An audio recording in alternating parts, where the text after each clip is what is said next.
Welcome back, Eleanor Victoria Stories. Please help me to reach 1,000 subscribers. I never thought I'd be the kind of man who begged his wife not to do something. I always believed in trust and giving space and not acting insecure. But the night she went to that party against my wishes was the night everything we built quietly began to fall apart. My name is Daniel. I'm 38 years old, and until recently, I thought my marriage was solid. Not perfect, but solid. My wife Rachel and I had been together for 9 years, married for 6. We had routines, inside jokes, shared responsibilities. From the outside, we looked like a normal, stable couple, and maybe that's why I ignored the small cracks when they first appeared. The party was hosted by one of her coworkers. A late-night thing. Drinks, music, people I barely knew. When she told me about it, something in my gut off. I couldn't explain it.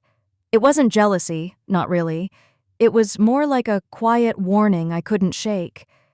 "I don't think it's a good idea," I told her casually, trying not to sound controlling. "It's going to be late and you barely know these people." She laughed and brushed it off. "You're overthinking it. It's just a party." I didn't argue. I never did. But later that night when she started getting ready, I tried again. I told her I wasn't comfortable. I told her I had a bad. I even admitted quietly that I needed reassurance. She sighed like I was being dramatic.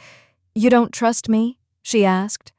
That question stopped me cold, because no matter how uneasy, I didn't want to be that guy, the insecure husband, the one who limits his wife's freedom. So, I swallowed it and said the words that would haunt me later. "Fine. Go." She smiled, my cheek, and walked out the door like nothing was wrong. I stood there in the living room, listening to the sound of her heels fade down the hallway, telling myself I was doing the right thing. The first few hours were quiet. I watched TV, scrolled my phone, tried to distract myself. Around midnight, I texted her just to check in. No reply. I told myself she was busy. Around 1 o'clock, I texted again. Still nothing. That's when the unease turned into something heavier. At 2 o'clock in the morning, she finally responded. "Still here having fun." Something about those words, distant, like they were written out of obligation, not care. I didn't reply. I went to bed instead, staring at the ceiling, wondering why I'd already lost something I couldn't name. She came home just before sunrise. I heard the door open, heard her laugh softly, like she didn't want to wake me. I stayed still, pretending to sleep. She smelled like alcohol and perfume that wasn't hers. She slipped into bed carefully, her back turned to me. I didn't confront her that morning or the next day. I told myself it was nothing, that I was imagining things, that trust meant giving the benefit of the doubt. But after that night, she changed. She guarded her phone like it held state secrets. She smiled at messages she wouldn't explain. She stayed late at work more often. When I asked how her day was, her answers became shorter, more vague. And every time I brought up the party, she dismissed it like it was irrelevant. "Why are you still stuck on that?" she said once. Nothing happened. I wanted to believe her. God, I really did. But belief only works when it's met. And she wasn't meeting me anywhere.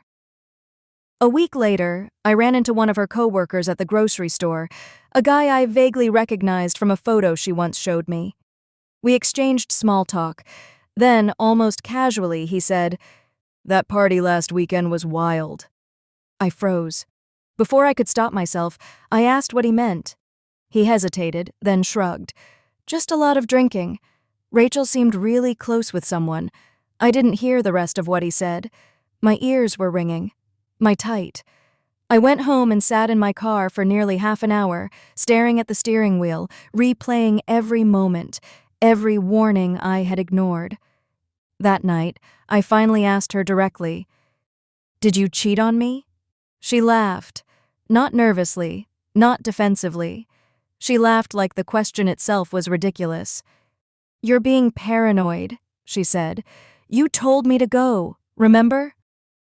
That's when I realized something that hurt more than any confession could have. In her mind, my silence had become permission. My trust had become weakness. My restraint had been rewritten as approval. I didn't raise my voice. I didn't accuse her again. I just looked at her, and something inside me quietly shut down. Because the truth was, whether she admitted it or not, something had already crossed the line. And once respect is gone, love doesn't survive very long. That was the moment everything started falling apart. Not loudly, not all at once, but slowly, silently, in ways that couldn't be undone.